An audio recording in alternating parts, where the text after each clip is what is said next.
Hi, I'm Carson, aka Swools at IE. This is my 2015 GTI right here. Um, yeah, I've had it for about 2 years now.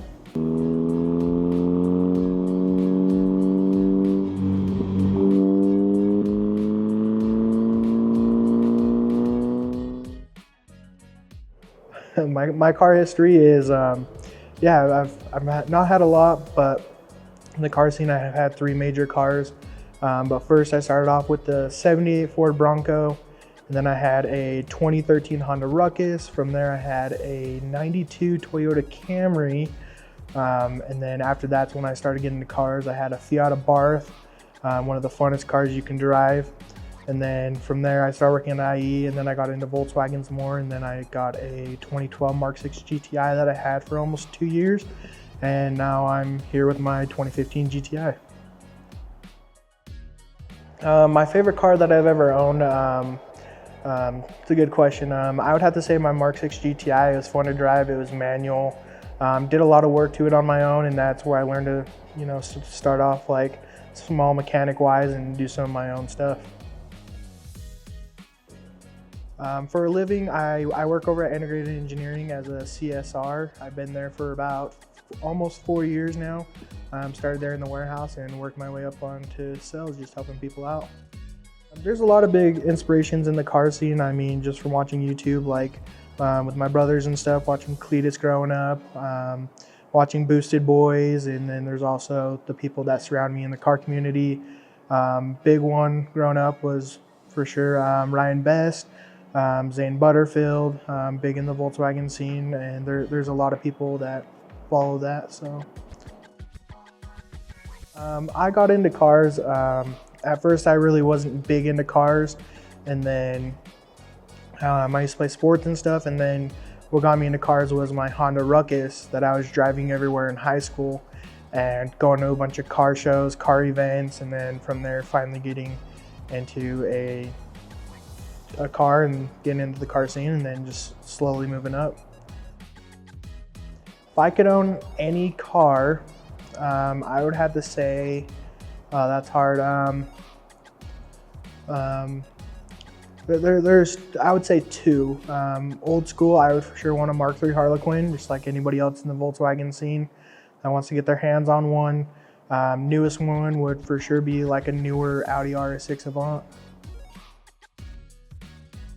Oh, that's a hard question because you have like the earlier car scenes where there wasn't much modifications you can do, and one of the biggest cars that I would say would innovate that in the car scene was for sure the Honda Civic. But nowadays that's changed because there's so much good cars out there now that everybody loves, has their opinions on, and builds to how they like.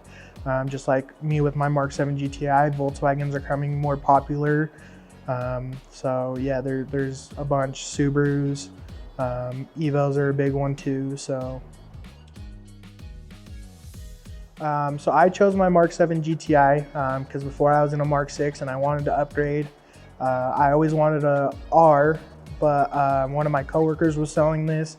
I had low mileage, one owner, and I couldn't pass up the opportunity. And so when I snagged the opportunity, it was a great deal, and it's been fun ever since. I would have to say once a year going to Idaho with all the buds and stuff. We go to Volkswagens at the Springs, and it's always a fun drive out there. Just cruising all the way down there, 2-3 hour drive, and then meeting up and just having a great weekend. So for the suspension I have for my 2015 GTI right here, I have white line, adjustable front end links. I have the strut tire brace from Eurosport Tuning. And then beyond that, I have the IE rear end links, the IE rear sway bar, and the IE performance lowering springs. So for my Mark 7 here, exterior wise, start off easy with the wheels. Right now I have 3SDM, all the spokes. Got them for my brother when he sold his car. And then these are my winters, and then my daily ones that I do during the summer are some Koenig hypergrams. And then I also have a couple things, not a whole lot on the exterior. I have the ECS gloss black rear diffuser. I have the BMP Mark 7.5 headlights, and I had the European mirrors. Interior, not a whole lot yet. I have a couple of CJM Industries interior mods, goodies, and then I have a BFI shift knob, BFI paddles, and BFI shift boot and brake boot. Engine mods, so right now I'm currently on IE Stage 2 Plus IS38.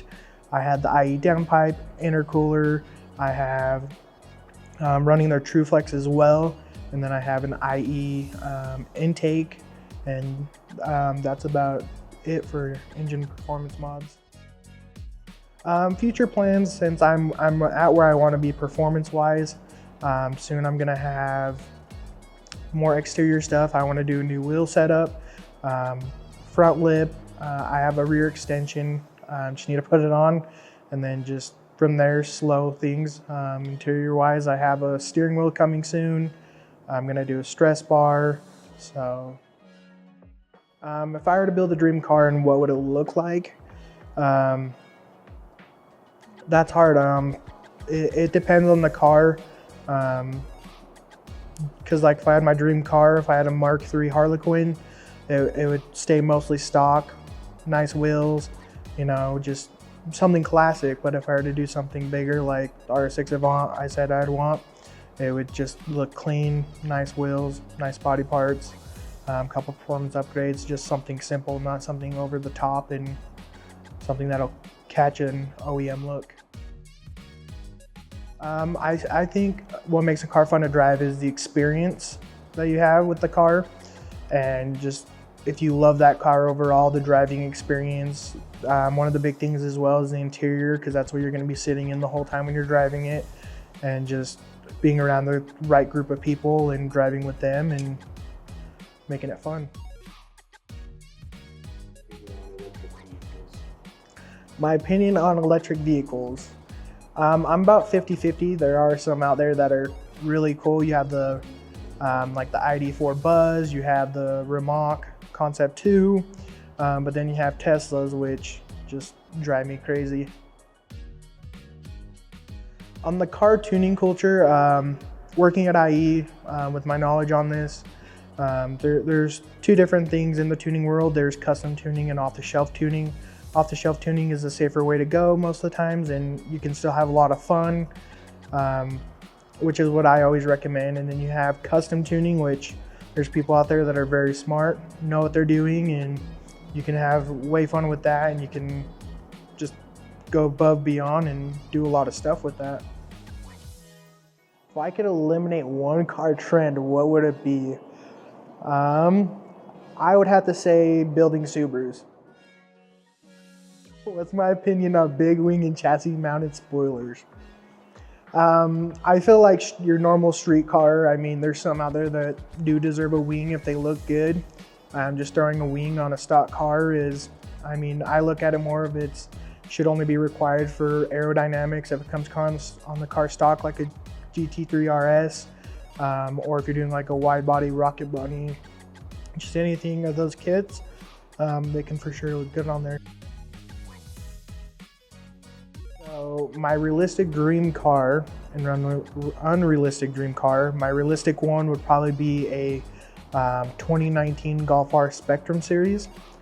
And then unrealistically, I would have to say, there's so many good ones out there. The Porsche GT3 RS. It was a great car. There's a bunch of Lamborghinis out there that are popular, everybody loves, and just getting your hands on something like that would be awesome. Ooh, yes, I couple of car shows that I have gone to. There's been a couple. Gone to a local ones here in Utah, which are fun, but I mean, all your local ones, you see the same car, so it can kind of get boring. But I've been to one in California, Big SoCal, and I've been to the one in Maine. But my favorite overall would have to say Big SoCal, European car show. Just a bunch of beautiful cars, a bunch of awesome people that I got to meet, and yeah. Some upcoming 2025 car shows I'm excited for, to hopefully go to. My first big one would for sure be Wasatch Eurofest. They started here in Utah last year. Quite a big turnout for what it was, and hopefully next year it'll grow and see some new cars, some fun people. For sure want to go to some out-of-state ones. One of the big ones I want to go to is Low Show in Pennsylvania. It always looks awesome and a bunch of beautiful cars. If I had $10K on a budget build, I would for sure choose a Honda Civic. They're popular. We can go old school Fast Furious, do some underglow, paint it all black, K-swap it, do a couple things and have a little fast turd. One of my biggest problems I had was on my old car. It had some burnt wires and I didn't know, and it just kept throwing errors and stuff, and I looked through everything and had a bunch of people help me and reach out and try and get me figured out. And yeah, it turns out some of the wires weren't tucked after we did the clutch, and it sat on the transmission and burnt through. So I had to go through and repair all those wires, and once I got that figured out, the car ran like a dream. The most fun modification I've done to this car is for sure the IS38 that I did. Makes the car more powerful. It's been fun, and just the install process with all my buddies was a great time. A family car I would drive. There's a couple good ones out there. For just a starter one, I would have to say like the Volkswagen Tiguan or the Volkswagen Atlas. There's the Audi Allroads. There's a bunch of good ones out there. For my next car, hoping for a 7.5 Golf R. That would have to be Tail the Dragon in Tennessee.